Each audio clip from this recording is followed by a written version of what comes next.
Hey, welcome to Story Lab. Skylar, I got your beakers. Oh, thanks. Hey, could you finish this? Sure. Awesome. Trade you. This week, we're talking about respect, while we take a look at something amazing Jesus said. What am I even doing?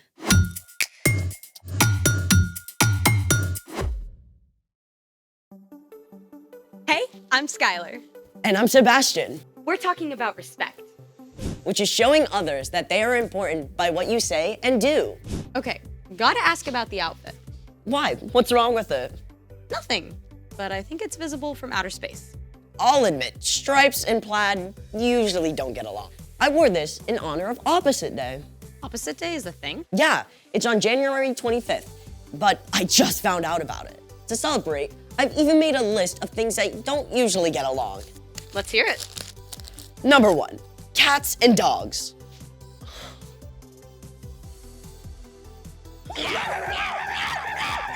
Number 2, heavy metal and polka music.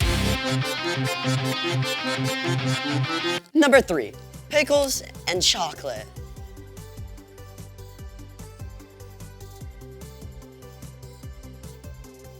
Want a bite? No thanks.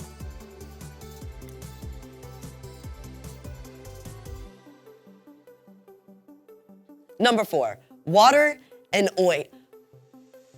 Water and oil. Wait, let's find out what gets along with water and what doesn't. It's time to play. Will it mix? We have here salt, Oil flour. and baking soda. Will our 4 contenders get along with this water and form a solution? Or, like the Batman and the Joker, will they refuse to mix? A solution is formed when a chemical substance dissolves in water. Here goes.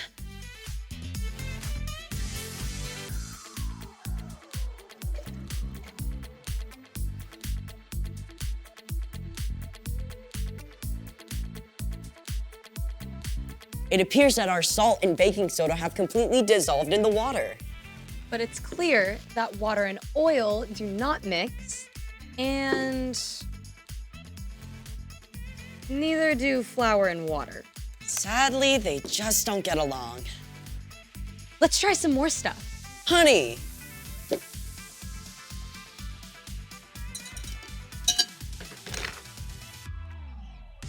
Yep. Pepper. Nope. Sprinkles.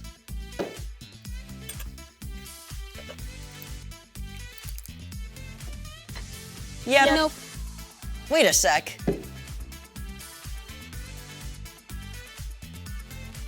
I think the color is dissolving off the sprinkles. But the actual sprinkles don't mix. So it's a yeah, no. Or a no, yep. Those are 2 words that don't get along. It's time for... The story before the story. Today, we're in Matthew, the very first book in the New Testament. But before Matthew, in the very beginning, out of a deep, deep love, God made an amazing world. But when people turned away from God, the world was broken. God made a plan to draw people back into relationship. So at the right time, God sent a tiny baby to be born in the small town of Bethlehem, God's very own son, Jesus. When Jesus grew up, he began to travel from town to town, teaching and healing. And everywhere he went, huge crowds gathered because Jesus spoke with more authority than any other teacher ever. Which is where our story starts. Take it away. Hey everyone, I'm Erica. You know, one day, Jesus sat down on a hillside in Galilee to teach his disciples, but it wasn't long before many people joined the crowd. They were amazed at what Jesus said. His teaching went beyond anything they'd ever heard before. Blessed are those who are humble. They will be given the earth. Jesus claimed that people who are sad or humble or hungry or those who suffer for doing what's right are actually blessed. He said his followers are like salt and light. He said that calling someone a fool is just as bad as, get this, murder. It all added up to one thing. What's on the outside matters much less than what's on the inside. What's in your heart? People squeezed closer to hear as Jesus continued. You have heard that it was said, 'Love your neighbor, hate your enemy.' But here is what I tell you. Love your enemies. Pray for those who hurt you." What? Up to this point, most wise teachers and philosophers had agreed that you should not hurt someone unless they hurt you first. Then you had every right to get back at them. If someone punched you in the mouth and knocked out a tooth, you could punch them and knock out their tooth. If they said something mean to you, then you should shout something just as mean back at them. But Jesus taught a new way of understanding. Love your enemies. Now, it's easy to think of your enemy as the really bad guys, like a supervillain about to destroy the world, or a dangerous criminal on the run, or even the biggest bully on the playground. But your enemies can also be the people you're around every day, like the classmate who cuts ahead of you in line, even your little brother who's super annoying. Loving your enemy is simply loving anyone you don't get along with. That love is more than a warm, fuzzy feeling.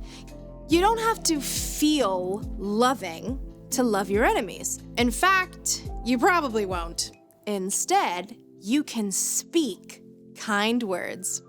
If someone insults you, choose something kind to say in return.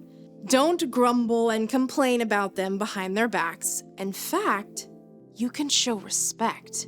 There might even be something nice you can say about that person. You should also do well to them. If someone trips you up on the way to PE class, you can tell them that's not cool. But don't look for ways to get back at them. And most important of all, pray for them. Ask God to care for your enemy and help you forgive them. Prayer might change your enemy, and it can change your own heart too. Speak, do well, pray. When we love our enemies like that, Jesus went on to say, "Then you will be children of your Father who is in heaven." Jesus kept going. He said, it's easy to be nice to anyone who's nice to you. Anyone can do that. But God gives good gifts like sunshine and rain to provide for everyone, even people who do wrong things.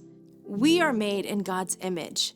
And when we show respect and do good things for those who don't treat us well, we're actually showing the world what God is like. Okay, that's a lot to wrap my brain around. No kidding. So, What's our part in the story? Well, choosing to love your enemy is actually a really awesome opportunity. It's a way we can work with God to show God's love to the world. Like, maybe a kid on your soccer team keeps making fun of you when you don't block goals. Instead of saying mean things about them, you could cheer for them when they make a great kick.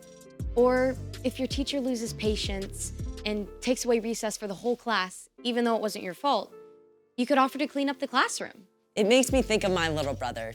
He drives me nuts because he's always borrowing my shirts without asking and getting stains on them.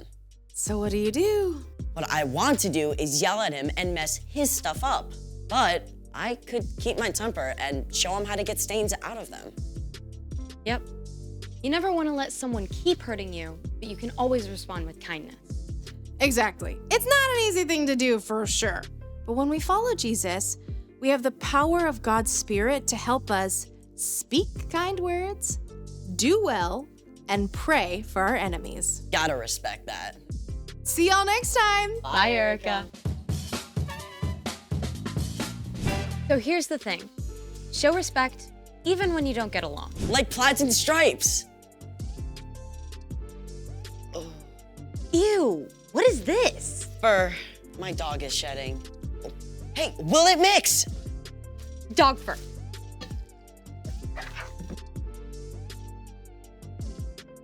Nope. Thanks for joining us in the Story Lab. We'll see you next Next time. time. Beep.